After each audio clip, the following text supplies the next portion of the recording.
Good evening. Sir को phone किए? करो करो सर, दूसरे नंबर पे करके पूछ रहे थे, पूछ लो। करो करो, फोन करो, जरूरी है। गुड इवनिंग सभी लोगों, गुड इवनिंग। जल्दी जल्दी सब लोग ऐड हो जाइए। गुड इवनिंग, फटाफट ऐड हो जाइए।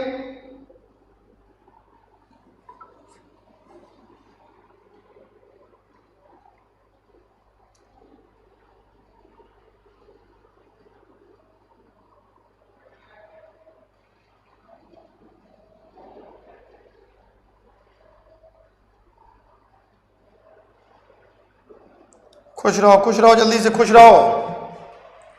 आज देखो, पुराने वाले में कहाँ तक पढ़ा रहे थे मुझे पता नहीं है। आज एक टॉपिक स्टार्ट करने वाले हैं नया, वो है ईएम थ्योरी का, क्योंकि जरूरी था।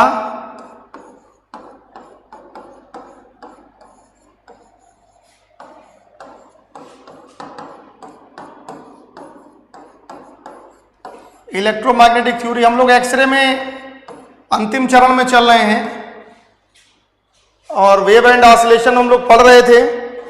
उसके साथ साथ ईएम थ्योरी पढ़ना भी जरूरी है। कारण ये है कि देर नहीं हो रही है कि देर के कारण पढ़ा रहा हूँ, सिलेबस पीछे चल रहा है, ऐसा नहीं है। कुछ लोगों के यहाँ ईएम थ्योरी भी पढ़ाया जा रहा है, कुछ लोगों के यहाँ वेव एंड ऑसिलेशन भी पढ़ाया जा रहा है।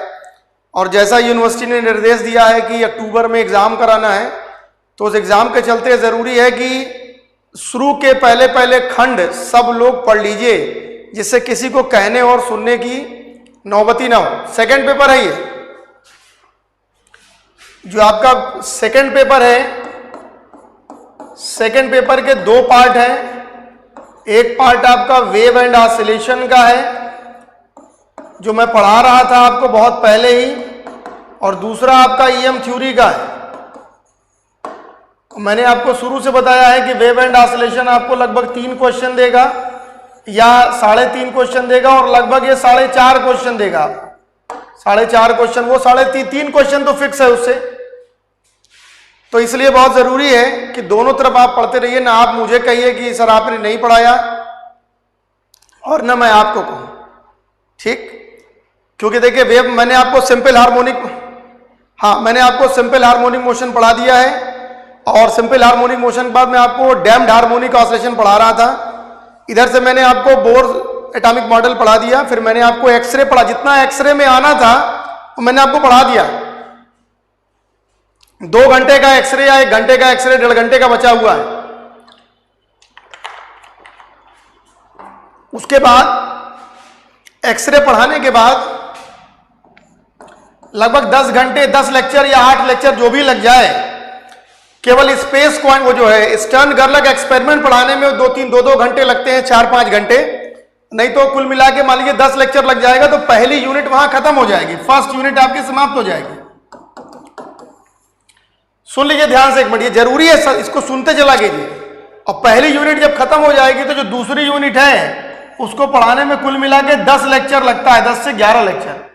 तो मतलब अगर हम थर्ड पेपर अगर लगातार पढ़ते रहेंगे तो 20 लेक्चर अगर पढ़ेंगे, एक बात कह रहे हैं, तो 20 लेक्चर में आपकी पहली वाली यूनिट और दूसरी वाली यूनिट दोनों खत्म हो जाएगी। ठीक है, ये दोनों यूनिट खत्म हो जाएगी। तो ये तो हम सही चल रहे हैं और ये भी सही चल रहे हैं। वेव हम पढ़ा चुके हैं लगभग। ईएम थ्योरी स्टार्ट कर दें। एग्जाम पॉइंट ऑफ व्यू से एटॉमिक, अब एग्जाम में कितना आएगा मैं नहीं जानता। देखो बेटा, एग्जाम में बोर का मॉडल जो आना था, मैंने आपको पूरा बोर का मॉडल पढ़ा दिया।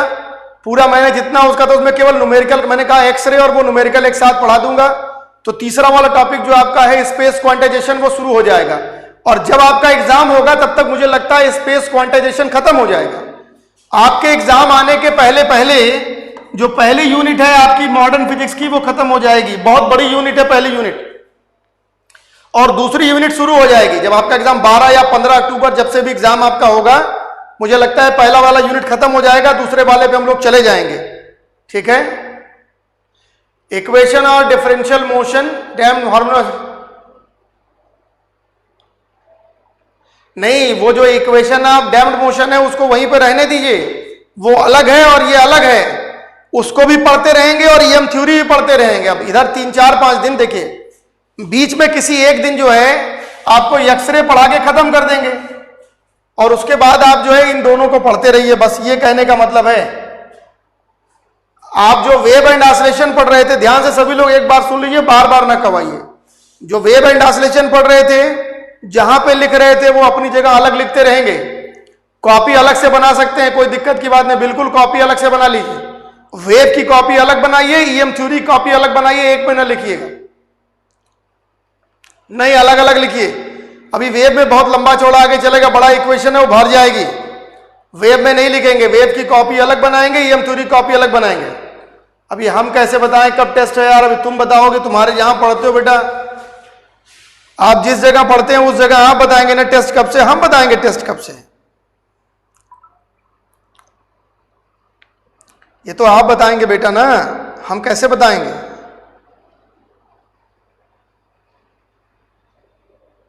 हाँ बिल्कुल, इसकी अलग नोट बनाइए और एक बार अब बार बार ना बुलवाइए।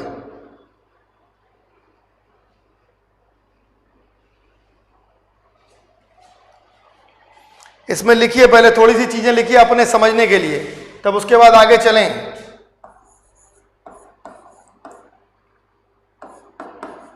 इलेक्ट्रो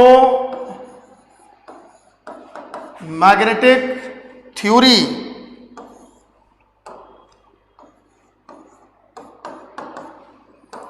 थ्योरी कह लीजिए, यह जो चैप्टर ऑफ इलेक्ट्रोमैग्नेटिक है ये दो पार्ट में डिवाइड है।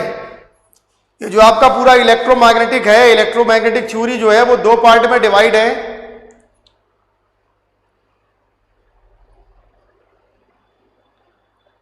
कृष्णकांत कह रहा 20 अक्टूबर से स्टार्ट है। अब पता नहीं भाई, हाँ सब लोग एक साथ ही एग्जाम होगा हर जगह लगभग। Electromagnetic theory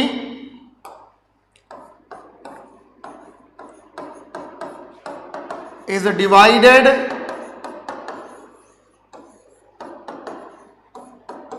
into two parts.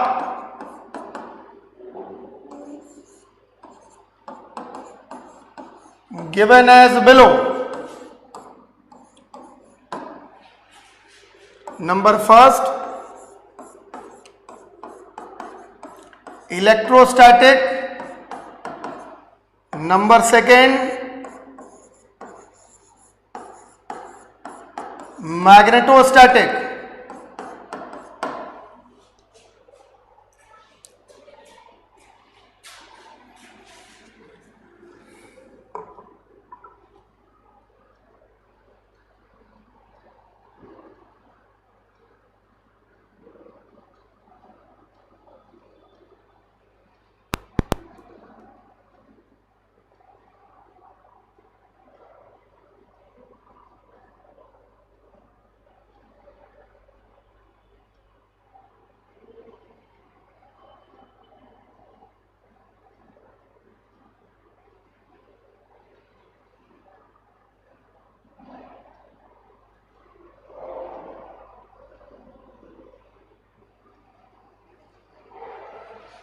लिख लिया?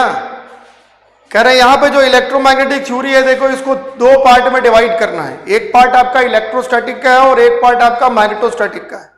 जो आपका इलेक्ट्रोस्टैटिक का पार्ट है वहां आपको क्या पढ़ना है? वहां पे we have to study the electrostatic behaviour, that means we have to study the fundamental laws like as Coulomb's law आपको पढ़ना है। फिर फंडामेंटल लॉज में या fundamental concept of Coulomb's law पढ़ना है, fundamental concept of electric field पढ़नी है, fundamental concept of intensity of electric field पढ़नी है। ठीक है, स्टडी चार्ज क्या होता है वो आपको पढ़ना है। उसके बाद fundamental concept of Gauss law पढ़ना है। और गॉस लॉ कहां पढ़ना है? एक तरह से in the case of free space दिखाते हैं और in the case of dielectric दिखाते हैं। ये आपको पढ़ना है इलेक्ट्रोस्टैटिक में। जब आप मैग्नेटोस्टैटिक में जाते हैं तो वहां पे आपको फंडामेंटल कंसेप्ट आप क्या पढ़ना है? बायोट-सेवर्ट लॉ पढ़ना है, फिर आपको एम्पियर लॉ पढ़ना है, फिर आपको इलेक्ट्रोमैग्नेटिक इंडक्शन पढ़ना है, फैराडेज लॉ ऑफ इंडक्शन, विद्युत चुंबकीय प्रेरण का सिद्धांत जिसे आप पढ़ते हैं। फिर उसके बाद वेक्टर पोटेंशियल है पढ़ना है, उसके बाद मैग्नेटाइजेशन पढ़ना है, पर मैग्नेटाइजेशन आपके सिलेबस से लास्ट ईयर हटा दिया गया है। वेक्टर पोटेंशियल का भी एक सिलेबस हटा दिया गया था क्योंकि लॉकडाउन लगा हुआ था और सिलेबस को कर्टेल किया गया था। उसके बाद उसमें एक बहुत इंपॉर्टेंट पढ़ना है, जो आखिरी चैप्टर है वो है मैक्सवेल इक्वेशन। थोड़ा सा छोटा हो गया है पहले से, और अगर ध्यान से पढ़ा जाए, समय से पढ़ा जाए तो चीजें खत्म हो जाएंगी, कोई दिक्कत नहीं है। मैं जो आखिरी वाला चैप्टर है मैक्सवेल इक्वेशन, वो एक दिन में पढ़ा आ सकता है।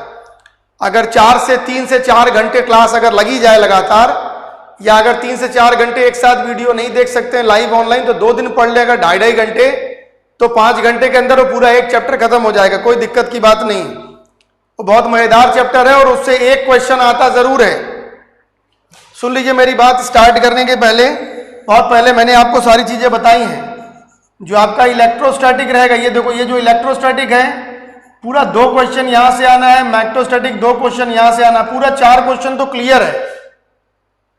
और उसके बाद इसमें आप एक क्वेश्चन एक्स्ट्रा मान लीजिए, चाहे वो भी मैग्नेटिक से क्वेश्चन आने के एक क्वेश्चन एक्स्ट्रा उम्मीद रहती है, 3 2 5 कर लीजिए। अब इस बार वही सिलेबस फॉलो होगा, अभी तो वही सिलेबस आया है।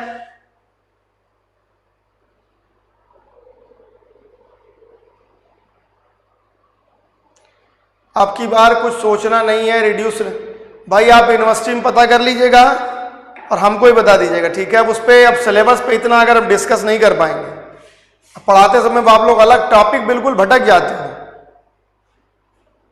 जो भी होगा सिलेबस में, होगा कि नहीं होगा वो सब हम बताएंगे, आप परेशान ना। होगा तो पढ़ाया जाएगा, नहीं होगा तब भी ये पढ़ाने का प्रयास किया जाएगा। अगर समय है तो वो भी पढ़ाया जाएगा। पिछली बार समय था, हमने वेव एंड ऑसिलेशन में जो हटा दिया गया था वो भी पढ़ाया था। वेव एंड ऑसिलेशन में जब पढ़ा रहे थे, समय था हमारे पास, हमने बहुत सारे बच्चों ने कहा सर हट गया है। आपके साथ समस्या ये भी है, पढ़ा दो तो कहते हो हट गया, नहीं पढ़ाओ तो पढ़ाया नहीं है। तो मैंने जो नहीं भी था वो भी पढ़ाया था मैंने, तो उसकी चिंता आप ना करें, वो मेरी मजबूरी है, मेरी जिम्मेदारी है। ये हिसाब किताब रहेगा। देखो पूछने का जो तरीका यहाँ पे रहेगा, 3 और 2 क्वेश्चन करेगा, जिसमें से जान लीजिए कि जो आखिरी वाला चैप्टर है, जो आपका मैक्सवेल वाला चैप्टर होगा, वो मैक्सवेल वाले चैप्टर से एक क्वेश्चन 6 नंबर का आता है, ये कंफर्म। जब हम लोग ऑफलाइन पढ़ा करते थे तो मैक्सवेल के क्वेश्चन से 1 क्वेश्चन, और जो गॉस लॉ है, एक क्वेश्चन गॉस लॉ से कंफर्म था कि एक क्वेश्चन गॉस लॉ से आता था, ये कंफर्म था। तो ये 2 क्वेश्चन तो बिल्कुल कंफर्म थे कि एक गॉस लॉ से आना है और एक आपका मैक्सवेल से आना है। फिर क्या हुआ, तीसरा क्या है, तीसरा क्या शुरू होगा, कहते हैं तीसरा क्वेश्चन कहां से आता है, तो कहते हैं तीसरा क्वेश्चन जो आपका काम करेगा, वो तीसरा क्वेश्चन आपका काम करेगा इसमें बायोट-सेवर्ट लॉ से। बायोट-सेवर्ट लॉ से प्रयास रहता है, एक क्वेश्चन आता है, और एक क्वेश्चन जो है वो आपका डाइलेक्ट्रिक से आता है। 4 क्वेश्चन हो गया। तब उसके बाद एक क्वेश्चन जो है वो आपका फैराडेज लॉ ऑफ इंडक्शन से आता है। ये क्राइटेरिया है, इसी क्राइटेरिया के तहत आपको पढ़ना है, अनाप शनाप नहीं चलना है। गॉस लॉ पूरा पढ़ के जाएंगे, एक क्वेश्चन करेंगे। मैक्सवेल पूरा पढ़ के जाएंगे, एक क्वेश्चन करेंगे। कंफर्म है कि एक क्वेश्चन मैक्सवेल से आना है, एक क्वेश्चन गॉस लॉ से आना है। जितना भी है एप्लीकेशन सब पढ़ के जाएंगे, कुछ छोड़ेंगे नहीं, मतलब सब पढ़े रहेंगे एग्जाम में। उसके बाद तीसरा जो है मैंने कहा बायोट-सेवर्ट लॉ और एम्पियर लॉ आता है, इसमें से बायोट-सेवर्ट लॉ से पूरा एक क्वेश्चन आएगा। फिर आपका फैराडेज लॉ ऑफ इंडक्शन है और उधर बहुत सारी चीजें, वहां से एक क्वेश्चन आता है और एक क्वेश्चन डाइलेक्ट्रिक से आता है। कुल मिला के 4 से 5 क्वेश्चन जो हैं वो आपके आते हैं, क्योंकि 9 क्वेश्चन कुल आएगा, तो कम से कम 5 क्वेश्चन जो है वो ईएम थ्योरी से, जिनमें से 3 क्वेश्चन जो है वो आपका मैग्नेटिक से आता है और 2 क्वेश्चन आपका इलेक्ट्रोस्टैट से आता है, और जो बचा हुआ है 3 क्वेश्चन वेव एंड ऑसिलेशन से आता है, 1 क्वेश्चन कंपल्सरी हो जाता है, तो 9 क्वेश्चन हो जाते हैं। अब आपका एग्जाम जैसे हो, हाँ 12 में था, 12 में था, पर अभी जब क्वेश्चन सॉल्व कर लेंगे तो 12 वाला नहीं रहेगा बेटा, वो गड़बड़ हो जाएगा, ठीक है। चलो पहले इसमें लिखो ऐसे स्टार बना के, इन electrostatic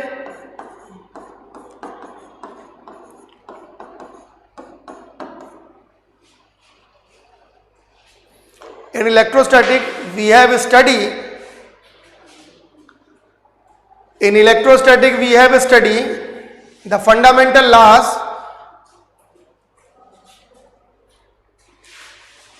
In electrostatic we have studied the fundamental laws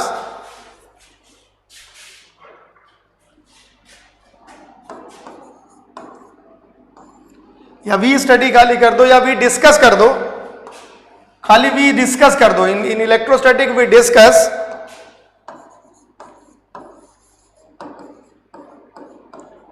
discuss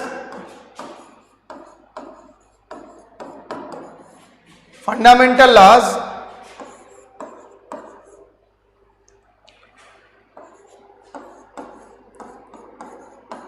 on the basis of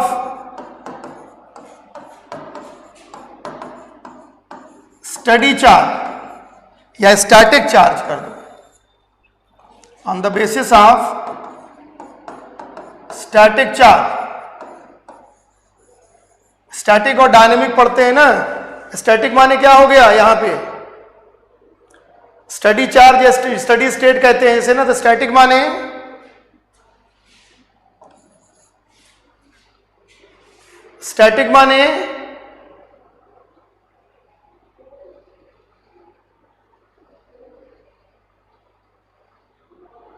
बोलो भाई, स्टैटिक माने हाँ रुका हुआ,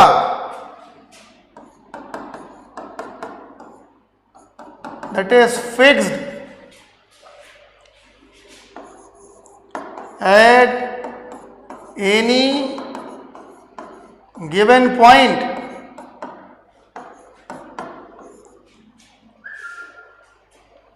हाँ वो स्टेशनरी वही कह दिया, fixed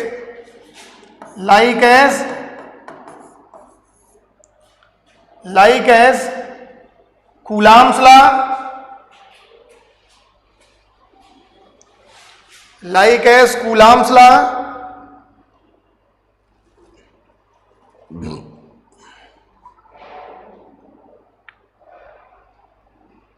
Gauss law,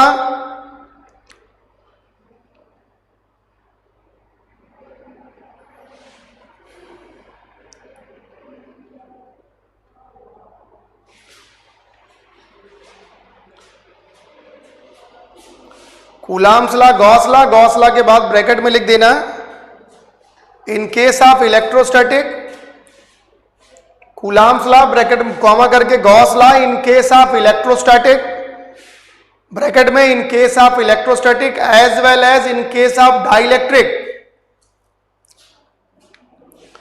in case of electrostatic as well as in case of dielectric.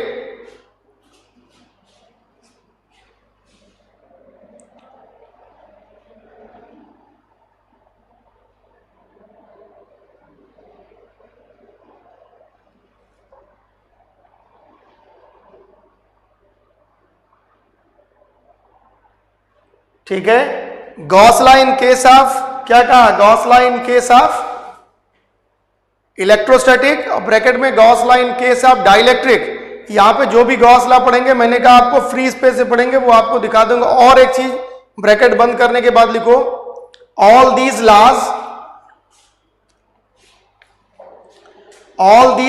Are discuss, all these laws are discussed on the distribution of charges, all these laws are discussed on the distribution of charges।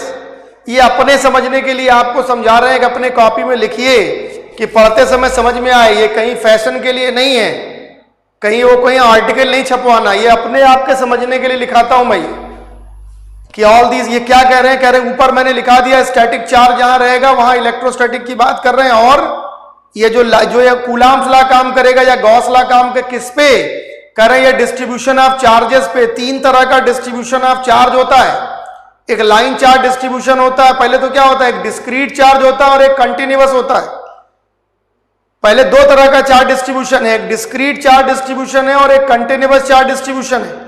जो discrete charge distribution का मतलब क्या हो गया, जिसके बीच में distance measurement है, ऐसा कोई कुछ ऐसे चार्जेस जिनके बीच में हम डिस्टेंस ले सकते हैं, जैसे कूलाम्स लॉ है, वहां पे दो चार्ज है Q1 और Q2, इसका मतलब इनके बीच की डिस्टेंस क्या हो गई R, तो इस अरेंजमेंट को क्या बोलेंगे? Discrete charge distribution. और उसके अलावा कंटिन्यूअस चार्ज डिस्ट्रीब्यूशन होता है जिसमें तीन तरह का डिस्ट्रीब्यूशन है। एक को बोलते हैं लाइन चार्ज डिस्ट्रीब्यूशन, एक को बोलते हैं वॉल्यूम चार्ज डिस्ट्रीब्यूशन, एक को बोलते हैं सरफेस चार्ज डिस्ट्रीब्यूशन। इसका मतलब जहां पे दो चार्जेस के बीच में डिस्टेंस का मेजरमेंट नहीं होता उसको बोलते हैं कंटिन्यूअस चार्ज डिस्ट्रीब्यूशन, और जहां पे दो चार्ज के बीच में डिस्टेंस का मेजरमेंट होता है उसे बोलते हैं क्या? Discrete charge distribution. क्लियर है? जब कहीं भी किसी भी जगह दो दिए हुए चार्ज के बीच में कोई दो बिंदु हैं, कोई दो पॉइंट हैं, एक कैपिटल ए और capital B, let's just suppose that ये कैपिटल ए और कैपिटल बी है, इसके बीच में r डिस्टेंस है, तो ये क्या हो गया? ये डिस्क्रीट चार्ज डिस्ट्रीब्यूशन हो गया। और ये क्या हो गया? अब ये डिस्क्रीट चार्ज डिस्ट्रीब्यूशन नहीं रह गया क्योंकि इसके बीच में डिस्टेंस का मेजरमेंट नहीं है। तो कहते हैं सर अगर बताइए डिस्टेंस का मेजरमेंट नहीं है तब क्या होगा? तो ये फॉर्मेशन होता है कंटिन्यूअस चार्ज डिस्ट्रीब्यूशन का। और इस फॉर्मेशन में जब दोनों चार्ज के दो किसी भी दिए हुए दो चार्ज के बीच यदि डिस्टेंस का मेजरमेंट 0 हो जाए तो वहां जो कंटिन्यूअस चार्ज डिस्ट्रीब्यूशन होता है वो तीन अलग अलग पैरामीटर के द्वारा दिखाई देता है। तो एक पैरामीटर क्या है? जिसको बोलते हैं लाइन चार्ज डिस्ट्रीब्यूशन का, एक पैरामीटर है जिसको बोलते हैं सरफेस चार्ज डिस्ट्रीब्यूशन का, और एक पैरामीटर जिसको क्या बोलते हैं? वॉल्यूम चार्ज डिस्ट्रीब्यूशन का। तो ये दो तरह के डिस्ट्रीब्यूशन ऑफ चार्जेस पे हम जो है इलेक्ट्रोस्टैटिक पढ़ने का प्रयास करते हैं। कुछ समझ में आ रही है बात? इसमें कुछ पूछना हो बताइए। किसी ने लिखा? मैंने बता दिया बेटा पहले। मेरी बात समझ गए? ये इंट्रोडक्शन क्लास है, पहले समझ लीजिए, फिर पढ़ने लगेंगे तेजी से आगे चलेंगे। और इलेक्ट्रोमैग्नेटोस्टैटिक में क्या होता है? वहां पे क्या हो जाएगा? वहां यहां चार्ज स्टैटिक है, वहां चार्ज क्या हो जाएगा? डायनेमिक हो जाएगा। तो जब चार्ज डायनेमिक हो जाएगा, चार्ज चलने लगेगा, जब चलेगा तो अपनी पोजीशन को बदलेगा। तो जब चार्ज डायनेमिक हो जाता है तो according to the Ampere law क्या होता है? वो एक माइन्यूट करंट लूप बनाता है। जब चार्ज डायनेमिक हो जाता है तो वो एक माइन्यूट करंट लूप बनाता है, और according to the Ampere theorem जब वो माइन्यूट करंट लूप का जस्टिफिकेशन हो जाता है तो उसमें क्या पढ़ते हैं आप? उसमें हम लोग क्या पढ़ते हैं? उसमें पढ़ते हम लोग हैं बायोट-सेवर्ट लॉ, करंट कंडक्शन की बात करते हैं। यहां तक चले आए पहले? ठीक है, आगे लिखो। On the basis of distribution of charges, full stop कर दो, अभी चार्जेस अलग से पढ़ाएंगे नीचे। अभी नीचे लिखो, in the case of magnetostatic, in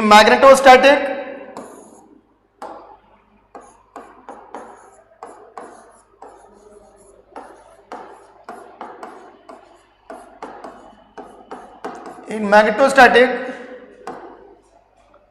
we discuss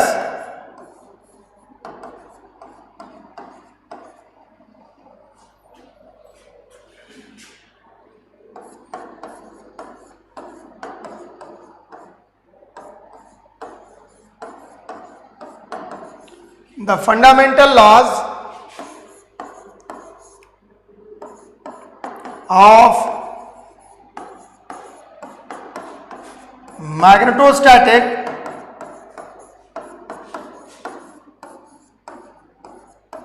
on the basis of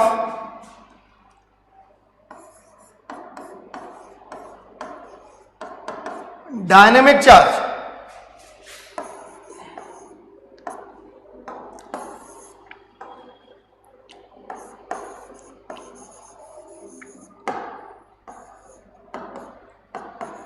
Like as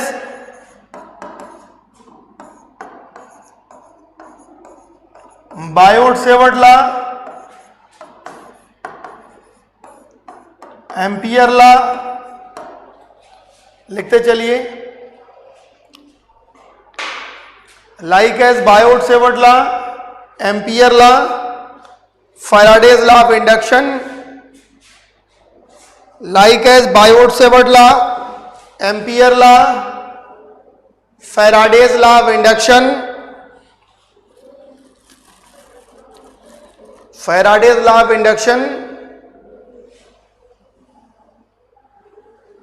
etcetera.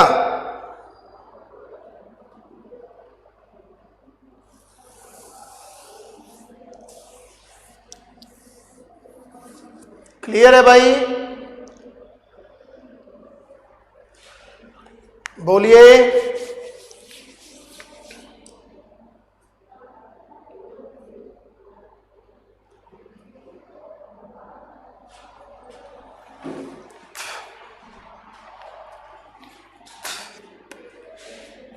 Clear है?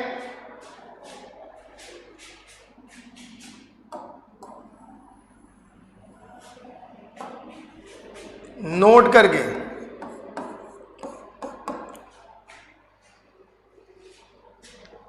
कोई आपसे पूछ सकता है, कोई आपसे पूछ सकता है जनरल कि ठीक है, अच्छा ये बताओ कि तुमने कहा स्टैटिक चार्ज और डायनेमिक चार्ज कह दिया, फिर तुमने डिस्ट्रीब्यूशन ऑफ चार्ज की बात कर दिया, गुड, कोई बात।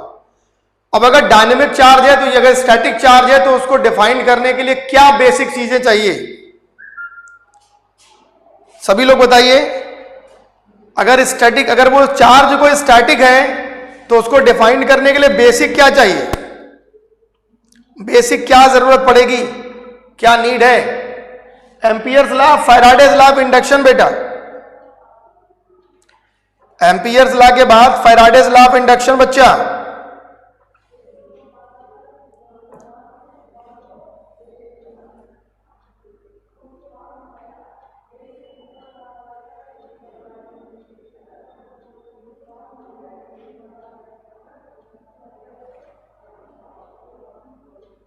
लिखे? हमने आपसे कोई क्वेश्चन पूछा, आपने बताया नहीं।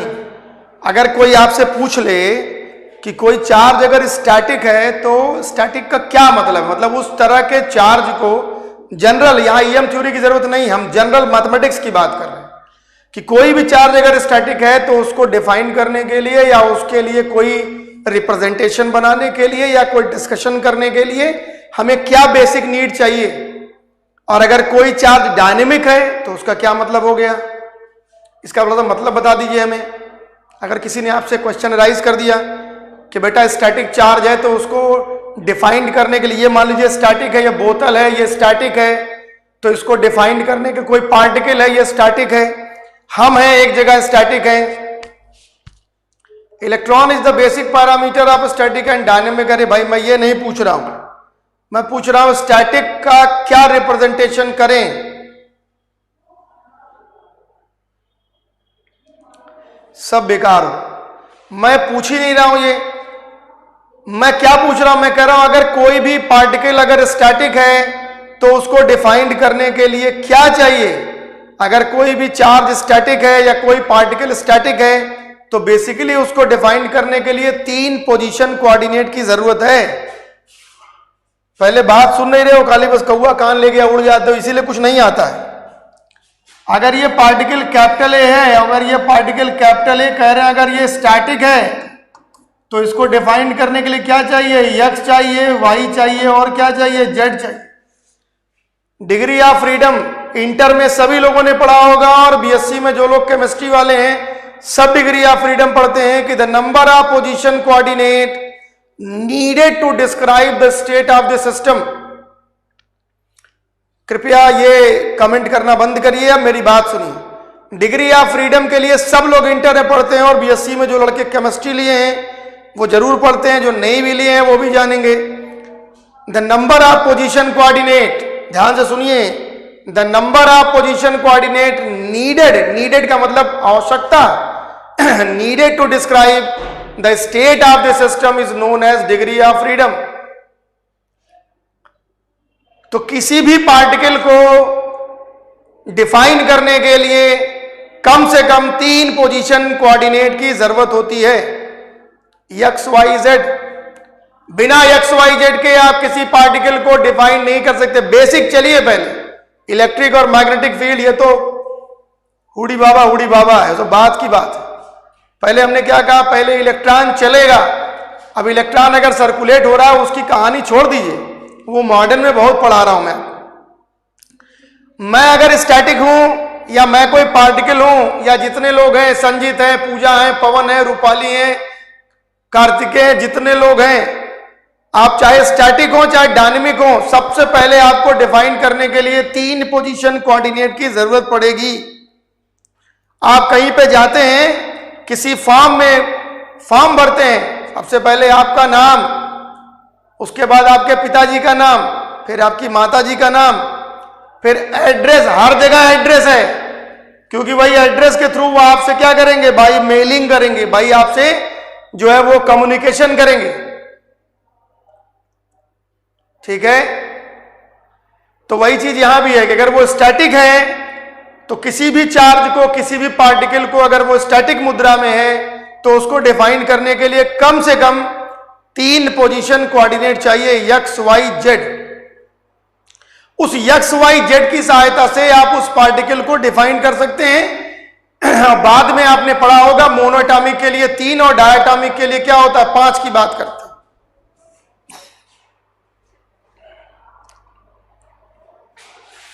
समझ रहे हो कि नहीं?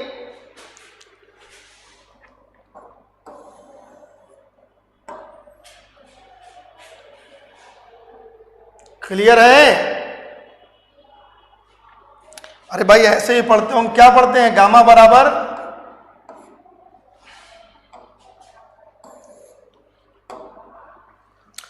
One plus F by two, जैसे पढ़ते होंगे, बहुत सारे केमिस्ट्री वाले पढ़ते होंगे कि मोनोएटॉमिक में हो जाएगा तो यह बराबर कितना हो जाएगा 3, तो ये कितना हो जाएगा 2 प्लस 3/2 पूरा हो जाएगा तो कितना हो जाएगा 5/2 हो जाएगा। पढ़ते हो ना?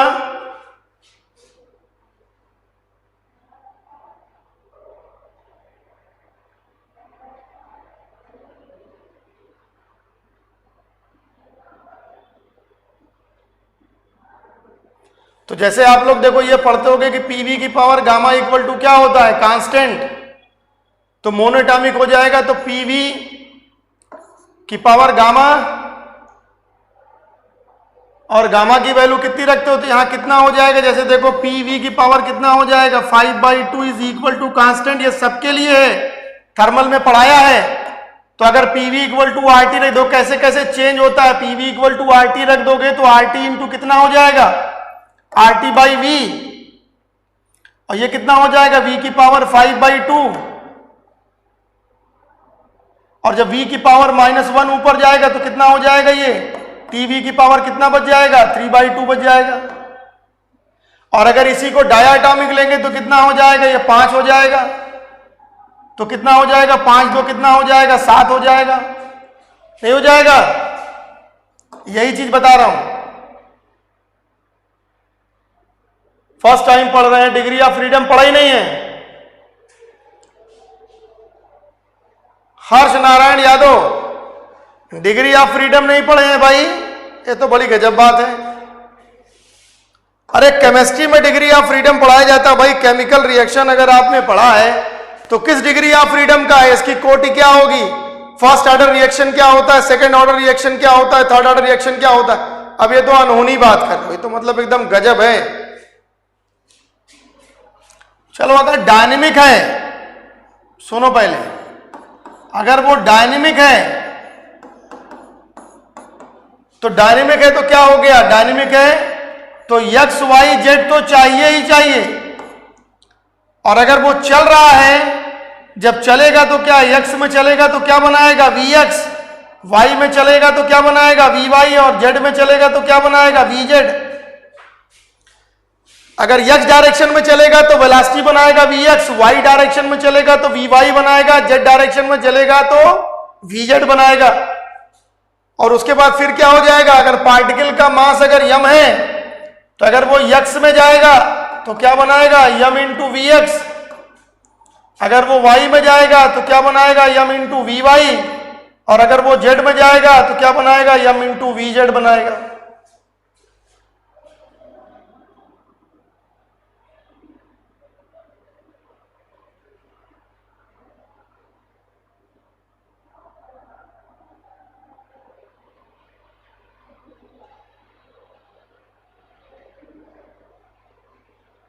बनाएगा?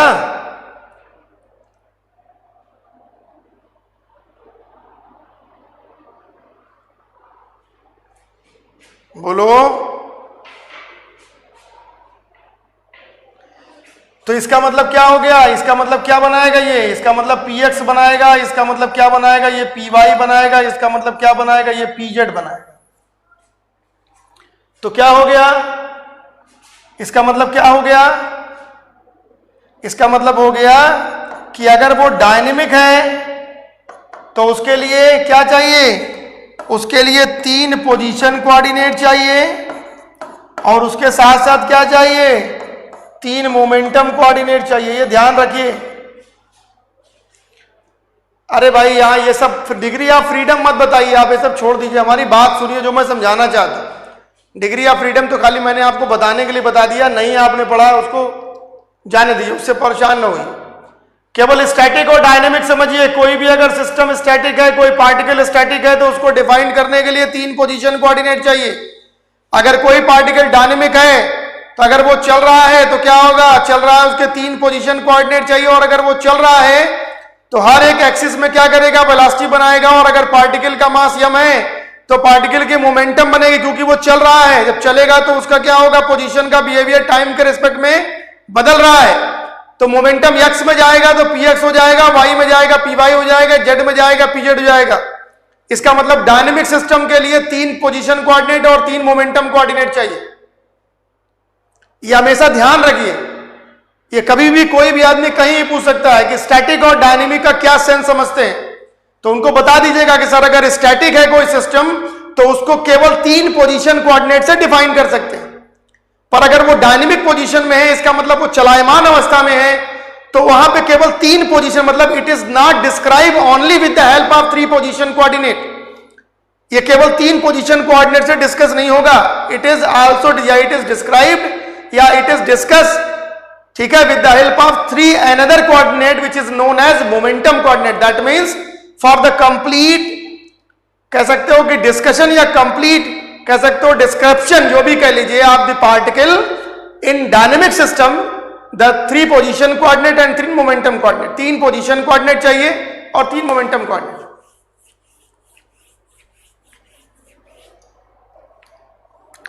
क्लियर है डायनेमिक और स्टैटिक का क्या मतलब हुआ? यहां नीचे लिख लीजिए, नोट करके लिखिए अपने लिए कि for the static particle, for the static particle,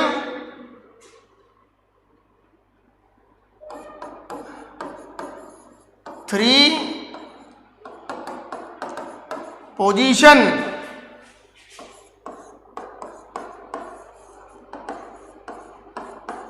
coordinates are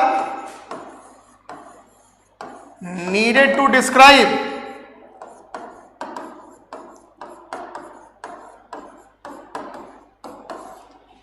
the state of system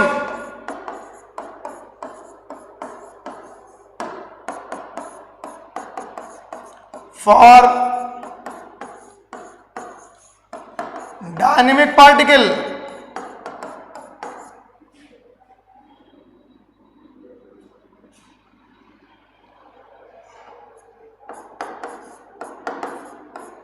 this 3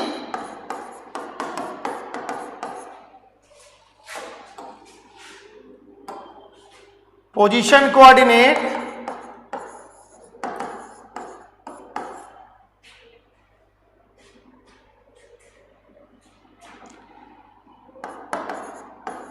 is not alone to describe the state of system, that is 3 another coordinate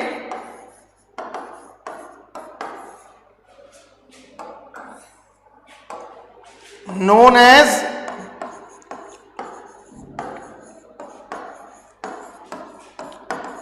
momentum coordinate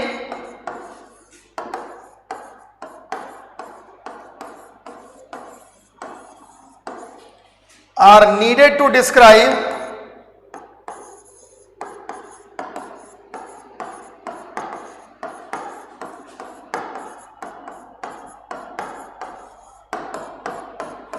state of system. ये सब जानकारी के लिए जरूरी है, इसीलिए समय खराब करके आपको बताता हूं कि इसको जानिए।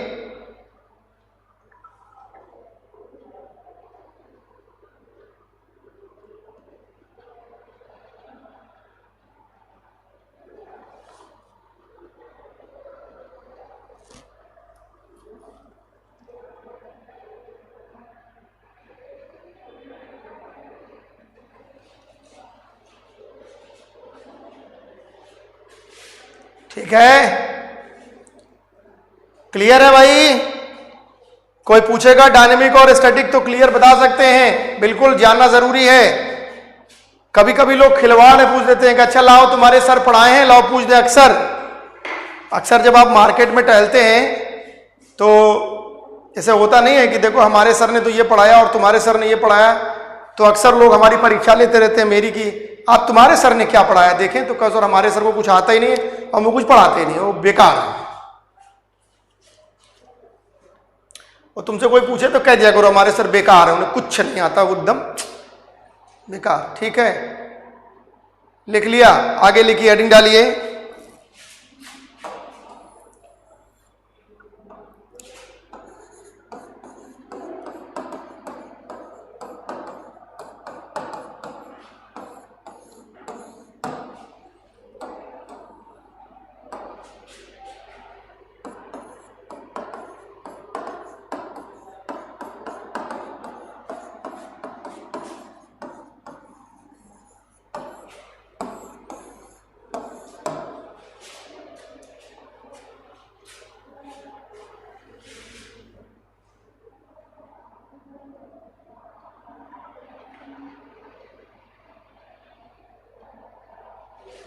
डिस्ट्रीब्यूशन ऑफ चार्ज या चार्ज डिस्ट्रीब्यूशन जो भी लिख सकते हैं।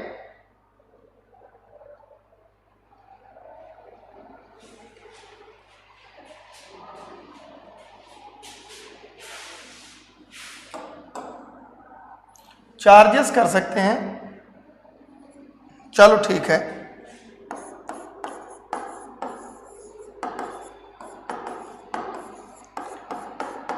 द डिस्ट्रीब्यूशन ऑफ चार्जेस या charge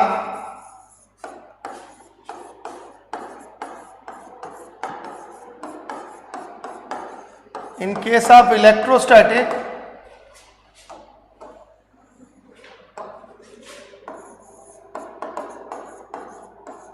given as below.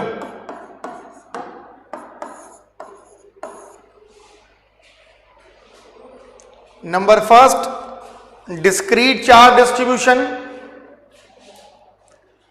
Number first, discrete charge distribution. Discrete का मतलब मैंने आपको बताया, जहां कहीं भी किसी दिए हुए चार्ज के बीच में डिस्टेंस का मेजरमेंट है, अगर उनके बीच में कोई डिस्टेंस काम कर रही है तो वो है डिस्क्रीट चार्ज डिस्ट्रीब्यूशन, और अगर उनके बीच में कोई भी डिस्टेंस काम नहीं कर रही है तो वो है कंटिन्यूअस चार्ज डिस्ट्रीब्यूशन।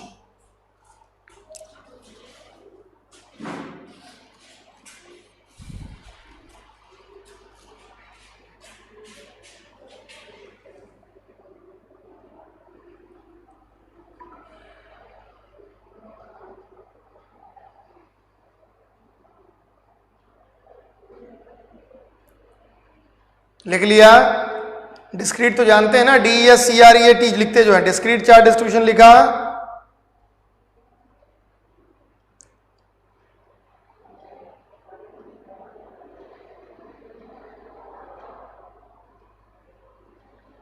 हेडिंग डाला, डिस्क्रीट चार्ज डिस्ट्रीब्यूशन और दूसरा continuous charge distribution.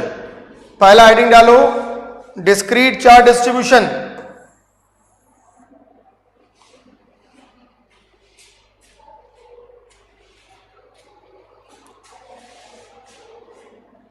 Go in the case of discrete charge distribution, in the case of discrete charge distribution,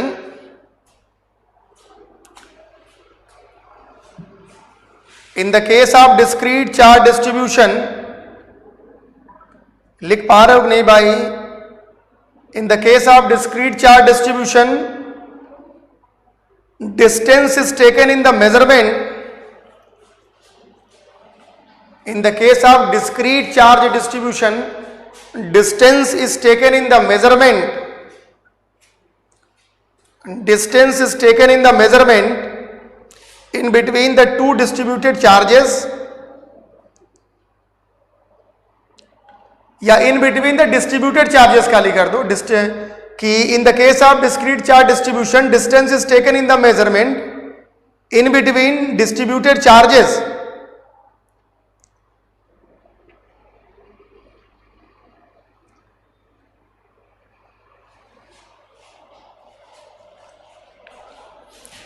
for example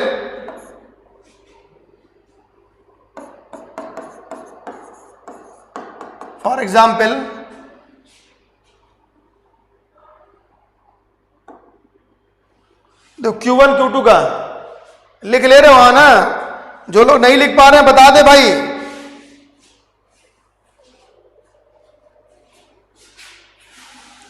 for example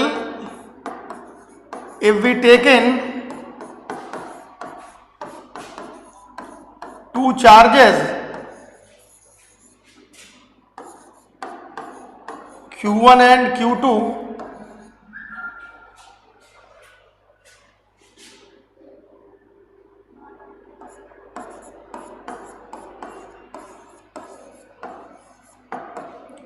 placed at a point capital A and capital B and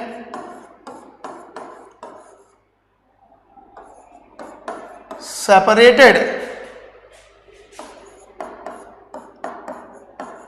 by the distance of mod of r या इसी को r करते हुए, ठीक है। यहां vector लेने का प्रयास करेंगे।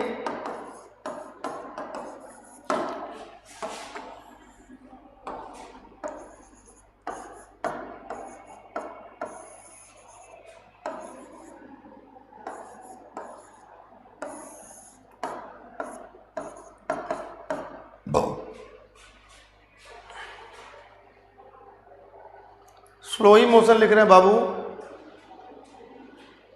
इन बिटवीन द डिस्ट्रीब्यूटेड चार्जेस लिखा है बेटा, in between the distributed charges,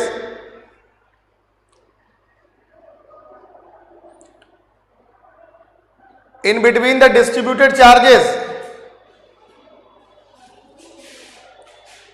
if we taken two charges, two charge या टू चार्जेस जो भी कर दीजिए, if we taken two charge Q1 and Q2 is placed at a point capital A and capital B and separated by the distance of mod of r,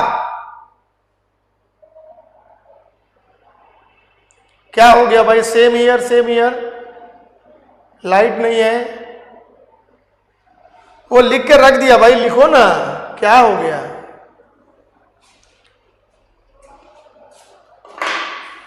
तुम लोग light नहीं है। जब अभिमन्यु जो है, अभिमन्यु महाभारत में जब अभिमन्यु जो है जब चक्रव्यूह में जाने लगा तो कहता क्या है कि मैं सत्य कहता हूं सखे सुकुमार मत जानो मुझे, और यमराज से भी युद्ध में प्रस्तुत सजा मानो मुझे। इसका मतलब क्या हो गया? लाइट नहीं है, पानी नहीं आ रहा, ये सब तुम लोगों को शोभा नहीं। तुम लोग जिस उम्र में जी रहे हो उस उम्र में बड़ा पोटेंशियल होना चाहिए, काम करने का जज्बा होना चाहिए, ठीक है। और जब तुम लोग कहते हो लाइट नहीं आ रही है सर और पसीना निकल रहा है सर और भूख लगी है सर, तुम्हारी उम्र में तो अगर ये जो बोतल है अगर ये मुंह में चली जाए तो इसको एकदम दांत से चबा के एकदम इसको खत्म कर देना चाहिए। अगर ईटा पत्थर भी खा लो तो वो भी पच जाना चाहिए। लाइट वेट क्या है? ये तो लाइट तो बाद में आ गई, पहले तो मनन प्रणाली लोग पढ़ते थे। कैसे पढ़ते थे? तब सुभाष चंद्र बोस की कविता है कि हिमाद्रि तुंग सिंह से प्रबुद्ध शुद्ध भारती और स्वयं प्रभा समुज्ज्वला स्वतंत्रता पुकारती। ऐसे अगर सब लोग सोचते कि लाइट नहीं थी तो फिर कैसे गांधी जी चलते, डांडी मार्च कैसे करते? सुभाष चंद्र बोस पढ़ पाते हैं? अंधेरे में नहीं लिख पाएंगे। सुनिए, सुन के समझिए, सुन के समझिए। ठीक है,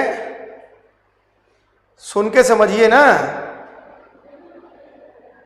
और वो एक पिक्चर में शाहरुख खान डायलॉग ही बोलता है कि जब आप किसी चीज को बहुत मन से करेंगे, बहुत मन से चाहेंगे, तो पूरी कायनात और पूरी शिद्दत से आप साथ लग जाती है।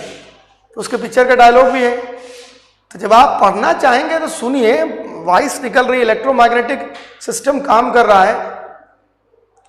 अरे कोई बात नहीं, थोड़ा देर नहीं लिखेंगे मेरे लाल, थोड़ा देर सुनेंगे मेरी बात। हम यहां लिखा रहे हैं, हम यहां बता रहे हैं, लाइट नहीं आ रही, कोई बात नहीं, वीडियो फिर से बाद में देख लिया जाएगा। कैंडल वैंडल नहीं जलाने की जरूरत है।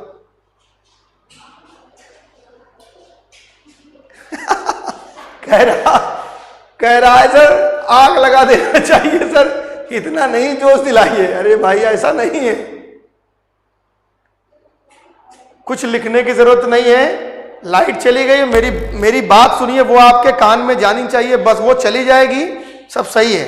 यहां क्या कह रहे हैं, हमने एग्जाम्पल में क्या लिखाया कि if we taken two charges कर दो यहां पे, हालांकि 2 लिख देते हैं तो ऐसा करने की जरूरत नहीं है। Q1 एंड Q2 ये दिखा दिया। इसके अलावा भी है, इसके अलावा देखो यहां और करके लिखो, और इफ वी टेकन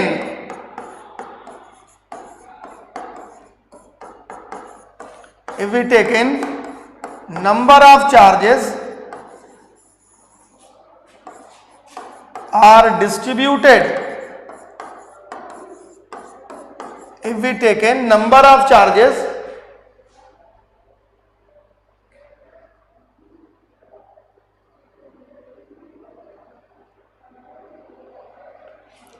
ठीक है, if we taken number of charges are distributed, ठीक है, और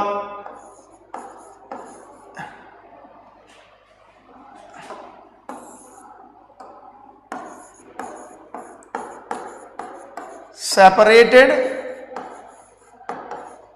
at a given distance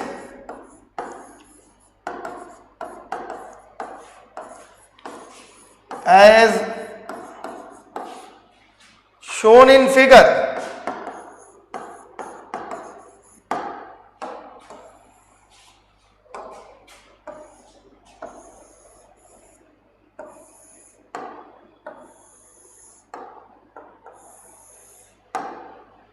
ये मान लीजिए कैपिटल ए पॉइंट है, ये कैपिटल बी पॉइंट है, कैपिटल सी है, कैपिटल डी है।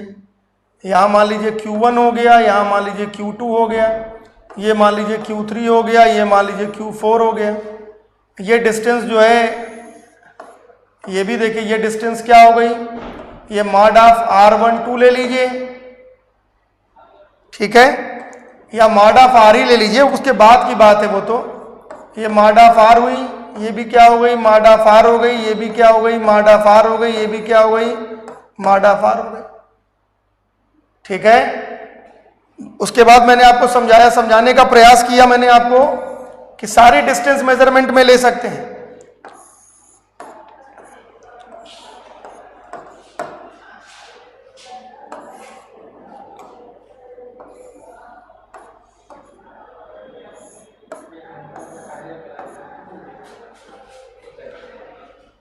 ठीक है, इसमें क्या हो जाएगा, देखो इसमें ऐसे लिख दो, चाहे इसको मॉड ऑफ R2 लिख दो, और ये क्या हो जाएगा, Q1 Q2 के बीच Q2, इसको क्या लिख सकते हो, मॉड ऑफ R23 लिख दीजिए। इसको क्या लिख सकते हैं, मॉड ऑफ R34, दोनों लिख सकते हैं, मेरी बात समझिए, 3-4 भी लिख सकते हैं, या इसको मॉड ऑफ R43 भी लिख सकते हैं, प्लस माइनस का चक्कर बाद में है। या इसी को हम लिख सकते हैं mod of R21 plus minus. वो जो प्लस माइनस की बात करेंगे वो अलग की बात है, वो दुनिया से परे अभी है, वो डायरेक्शन बताता है और कुछ नहीं बताएगा। ये क्या हो जाएगा, ये हो जाएगा मॉड ऑफ R14, या इसी को और क्या लिख सकते हैं, मॉड ऑफ R41, और इसको क्या लिख सकते हैं, इसी को लिख सकते हैं मॉड ऑफ R32 लिख सकते हैं, और इसको क्या लिख देंगे, ये हो जाएगा मॉड ऑफ R24 हो जाएगा। इसको क्या लिख सकते हैं, सबको लिख डालिए, ये क्या हो जाएगा, मॉड ऑफ R13 हो जाएगा।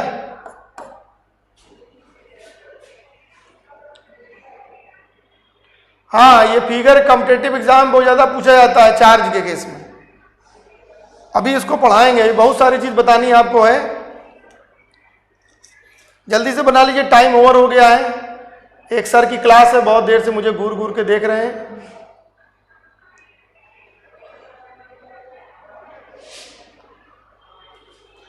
इसको बना के यहीं तक छोड़ दीजिए। कल की क्लास में इसके आगे बात करेंगे कंटिन्यूअस चार्ज डिस्ट्रीब्यूशन की। रुक जाना, बंद मत कर देना बिना पूछे। अरे तुम बदमाशी करते हो। हाँ ना, ये बंद कर देता है। ये इसको ये देखिए, आपके एग्जाम में क्वेश्चन आता है, ये क्वेश्चन आएगा आपके एग्जाम में। जब डिस्ट्रीब्यूशन ऑफ चार्ज की बात करेंगे तो अभी इसका सोल्यूशन कराएंगे। अभी तो ये R12 आप इधर से चलेंगे तो 1 2 ले लीजिए, इधर चलेंगे उल्टा ले लीजिए, वो डिस्टेंस आपके ऊपर होती है, इससे कोई फर्क नहीं होता। वो जब कूलॉम्स लॉ पढ़ाएंगे तो हो जाएगा, ठीक है। हाँ, इसको यहां तक नोट कर लीजिए, फिर नेक्स्ट टर्न पे आपको कल आगे बढ़ते हैं, ठीक है। चलिए, धन्यवाद।